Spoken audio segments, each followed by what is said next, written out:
Kia ora, Kiwi Kodja here, and welcome to another episode in the interview series.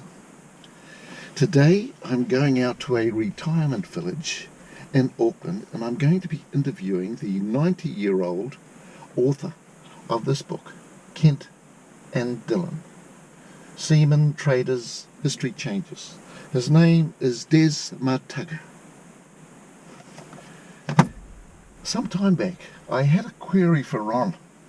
I said, Ron, what we know how Ngāpuhi got their muskets, but in the middle, about 1826, 1827 onwards, when they came south, they started meeting resistance from people that had muskets. And I asked Ron, where did they get their muskets? He had no idea.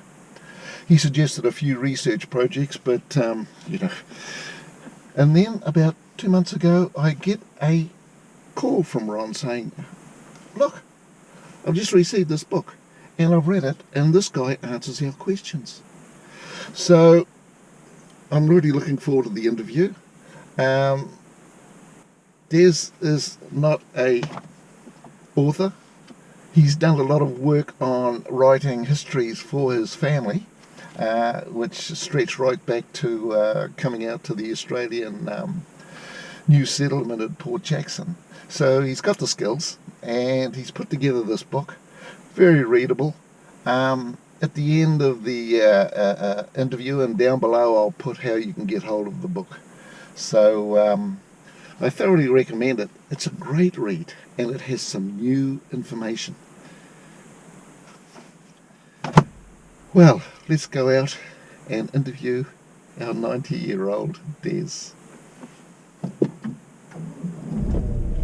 Now, Des, you're not an author. You're an engineer, a civil engineer. Right. So tell us a little bit about your life, and we'll get into how this book came into being. Okay. Well, I was born and brought up in the Waiuku area, but my father's farm was halfway down the Manukau Peninsula at a place called Pollock. So I went to primary school there and then went on to Waiuku High School for 3 years. And I then went on to 2 years at Auckland Grammar because the school didn't cater at Waiuku didn't cater for that. On from there, I went to Auckland University, took up engineering.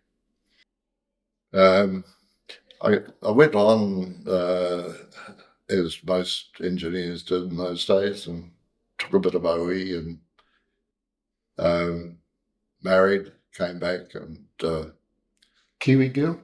now from Cape Breton Island in Canada.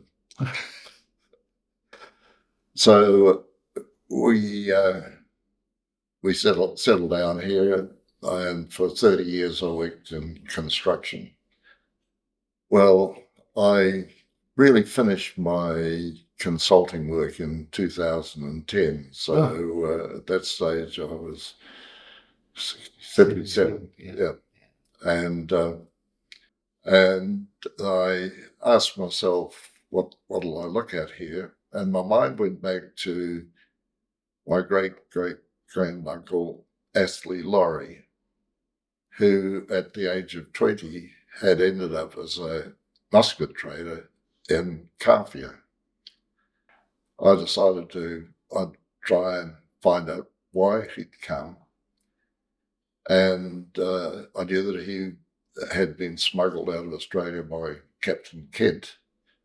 But other than that, I knew nothing of the musket trade in New Zealand.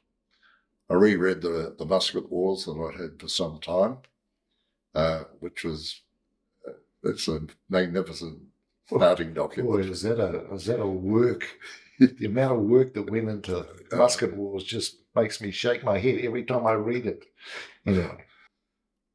So I thought, well, it's quite clear from the Musket Wars that Ngāpuhi got this overwhelming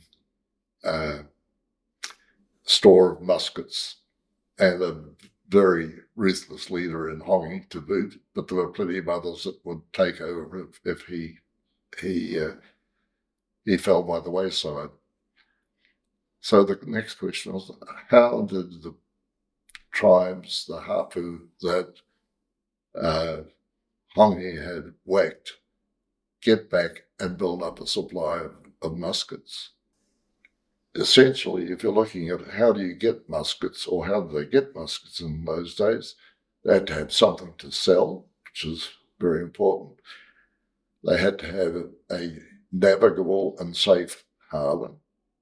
They had to have a willing buyer, and they had to have somebody that was capable of transporting the goods away from New Zealand.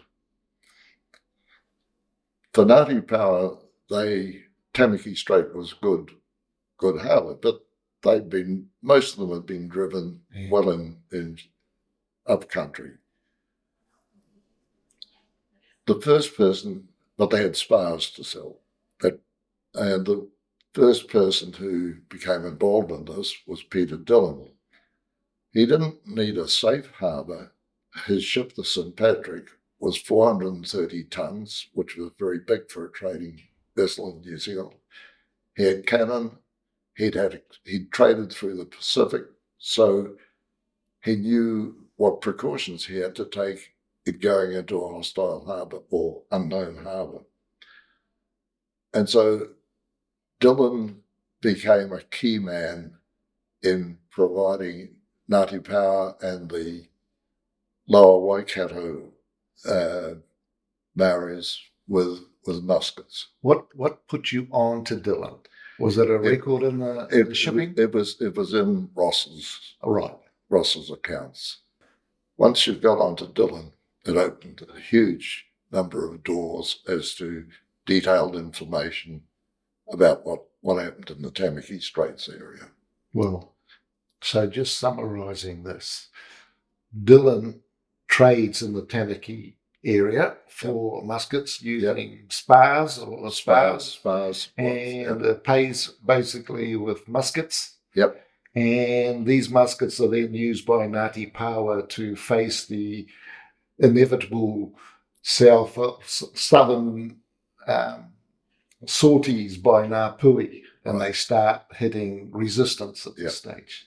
Yeah. So this is what year is this? This is in Pomare was ambushed in 1826. Right. And Rangituke had two raids, one in 1827 as revenge for Pomare, and one in 1828. But the actual trading where Dillon gets muskets, that's 1825, is it? 1825. Yeah. Oh, okay. Yeah. He and Captain Florence both captained the St. Patrick into that area. Mm. And through his Calcutta connections, he traded loaded a British Navy ship, which I think was a preconceived rip-off of somebody. But nonetheless, that was 3 ships that got loads of spars in exchange for muskets. I was reading in your section there on the Tamaki and Dillon, which is, for me, the most fascinating part of it, about almost the skullduggery of ships coming down with a nod and a wink and things being loaded and all sorts of things that people can read about when they get your book. Yes. Well, Dillon was, not strictly speaking, a trader to New Zealand. His parent company was in Calcutta, and they had agents in Sydney. He was trading to Valparaiso, where Chile had just become independent. And Lord Cochrane was leading the Chilean independence fleet. And so they needed spars, and so that's Dillon traded there, and he traded spars back to India. So he was a very, very unusual guy. Well, the spars kauri, or what were they? They're all kauri. Kauri. Yeah. They're all, yeah. And of course, in the Tamaki Straits area, they grew right down to waterside virtually, so they were easy pickings. but you had to have a large labour force, and that's covered in this, the ability to get enough men to actually load a ship. And a lot's known about him. His officers have written about him. His there's accounts by a large number of people about him. Whereas Kent is, nobody has given a description of him. When he was in the government service for New South Wales, he did a lot of exploration. I can't find any record of the charts that he would have had to have drawn on these exploration visits. It's just there's some sketches he made of headlands and what have you. And that's, missionaries visit him, and they just say they visited Captain Kent. Captain Wing visits him. Yes. No mention whatsoever of any physical characteristic or mannerism or what have you. Just so the contrast between the Kent and Dillon could not be more than anyone could imagine. But Dillon really only had sort of 2.5 significant cargoes, but they were for a 430-ton vessel. It could probably take very large spars, which would give them a premium value.